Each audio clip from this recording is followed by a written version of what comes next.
Hi, I'm Sarah from The Upcoming. It's such a pleasure to have you here with us in beautiful Cannes.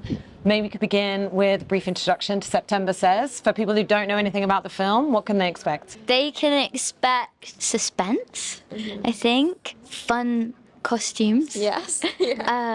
Worms. About two sisters, just three women and their relationship and this kind of family and them working out how to exist with each other and what love looks like to them and how it can become destructive and warped and all of those kind of things. I understand it's based on a novel from 2020, Daisy Johnson's. I wonder, did you return to the book or did you rely mainly on the script? And what was it about this story that was appealing? Yeah, I think we all returned to the book at various times, but then Ariane's vision and version was very unique, and it was like so instinctive and intuitive to her that we kind of just trusted the script a lot, and all the answers sort of came from there. But I think the thing that it captured from the book was the feeling and the essence, which was kind of indescribable, but I think it sort of all just, it was there. Obviously, there's this incredible dynamic between the three women, particularly the sisters. How did you kind of prepare to play those characters? Did you have a lot of rehearsal time? And how did you understand the dynamic, particularly between the two of them? We didn't have super long rehearsal time, but as soon as I met Mia, I knew she was July.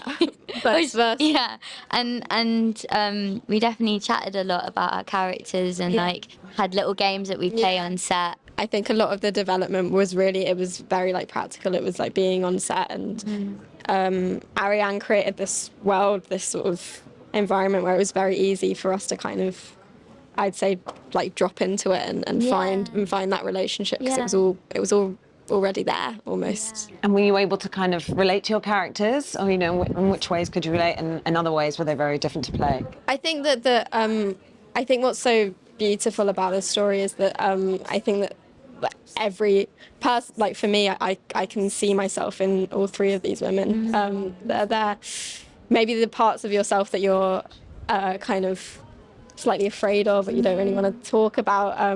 All of those things, I think I think a lot of people will find themselves in these characters, because it's sort of the parts of yourself that maybe you don't want to admit is there. Yeah. And for you, playing Sheena? It was strange because we felt connected quite quickly, and sometimes with those things, I think I find it's better just not to question it or to try and manipulate a relationship that's already organically kind of happening. And we all shared the same sense of humour. We love a dad joke, and we would often just we'd start in a silly territory of chat and then end up in deep conversation. So we had that in terms of connection. And then with Sheila, part of what helped was that they are really close, and they were on set every day, and I was dipping in and out because of my scenes were a lot of the time separate, and that helped, I think, with that feeling of being outside of their bond, and then sometimes wanting to be part of them but also loving their independence. So I think there's a lot of dynamics that just lent itself naturally. How did you see her as a character, and in which ways could you relate to her, and in which ways is she quite different to you? I think I loved playing her so much. She's such a bag of contradictions, which is basically what it is to be a human, right? So at once she loves her kids but is suffocated by them. She is presented with a version of motherhood that she doesn't recognise, and so struggles with, so what, is a mum supposed to make these healthy meals every single day? And she's like, well, what about beans on toast? As long as they're fed. And then, so she's sort of, her version of love is very personal to her. And it's nice to see something that isn't just a woman that just gives up her identity for motherhood, which is sometimes I think something that is presented as what it's like. And many women don't, they don't give up their selves. And I think, I really enjoyed the contradictions of her. And working with Ariane, obviously she's worked in front of the camera for such a long time, and now, for the first time stepping behind. How did you find working with her? And perhaps her approach could be quite different because she's been an actor, in the way she sort of could empathise with being in your position. I'd say she was really active. She wasn't just sort of leaning back and waiting. She was there with us making that animal sound. Yeah, she's like a natural director. I think that it's sort of in her bones. It just felt so, yeah, so right, and so it felt so deep, like deeply collaborative, because I guess she has that experience of being an actor, and yeah, I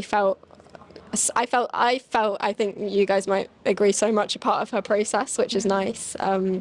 We were so, yeah, deeply kind of intertwined. The one thing that was really great about her is like, it wasn't just with us, she invited everyone into the process. So everyone's like weird quirks were encouraged to be brought to the table. And I think it made this film very, very special. The thing that really struck me is I just almost feel like there's kind of a recent wave of these very female-centered films that almost aren't afraid to also, show all the sort of messy bits. It's not something that's very polished and sort of idealized in any way. I was thinking of Luna Carmoon's Horde. I don't know if you saw that.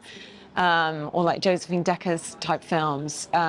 So is that also something like great to be a part of, and just sort of like that amazing female energy, and yeah, not shying away from some of the more challenging bits? Yeah, that was a really good point, because she would often be like, she would love it when we made a mistake. Yeah. So even though we were shooting on film and time was limited, yeah, it was always, she loved it when like we would trip or like something went wrong, and she trusted us that we would just react as we would as our characters. So you talk about sort of like the boldness and all of that. I think what I like is that it might be sort of bold, but it's truthful. Like, I think that any time it felt scary, or you felt that kind of, oh my gosh, it was because it was something that you could identify. I could identify in myself, or being a young woman, and those kind of coming of age themes.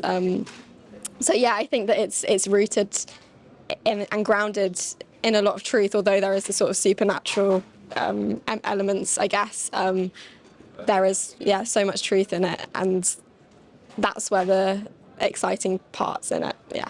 And what do you think people can take away from watching the film? I mean, I guess some of the points you touched on there, just capturing just with authenticity, that sort of coming of age, the female experience of that, those familial relationships, the sort of the sisterly bond. What do you think people could take away? I wonder if it'll raise questions about how we see love and connection and bonding, because I think our films, and other films do it too, but like I love our film showing this version of a family love that's not just like one shade.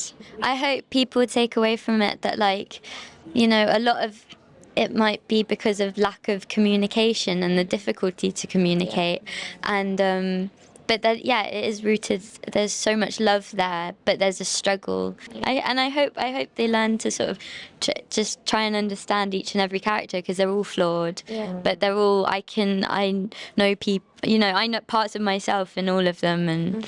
Yeah, I hope people can resonate with the characters. Yeah. I just love feral women, and I think that it was very feral, and I think that that's so fun, and I mean, deeply kind of, dark, but I think that when we had the premiere, it was so refreshing and lovely to hear people laugh. Or kind of gasp, or kind of like nervous giggles, and I think that energy is so just exciting. I think that when an audience allows you to kind of to get into that part of themselves where they're like, oh, should I laugh? Should I react? Oh my God! And that kind of visceral reactions, I kind of I love, and I hope that people continue to gasp and giggle.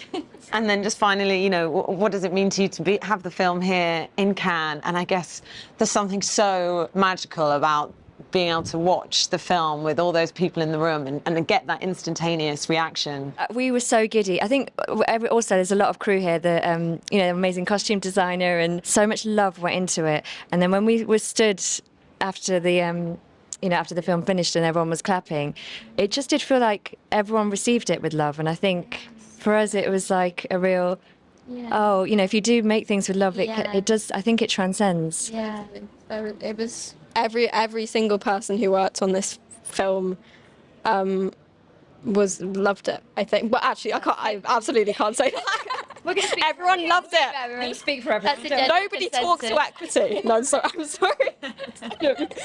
No, but like, as in, there was a real sense of like genuine love and community, and there was it felt as though we were genuine. I mean, people say this all the time, but it really was true. It was a family, and I think that really translates when you watch the film. I think you can feel it, definitely. 100%. Well, thank you so much for sharing all that with me. And congratulations on the amazing film. And really enjoy the rest of the time here in Cannes. Thanks a lot. you.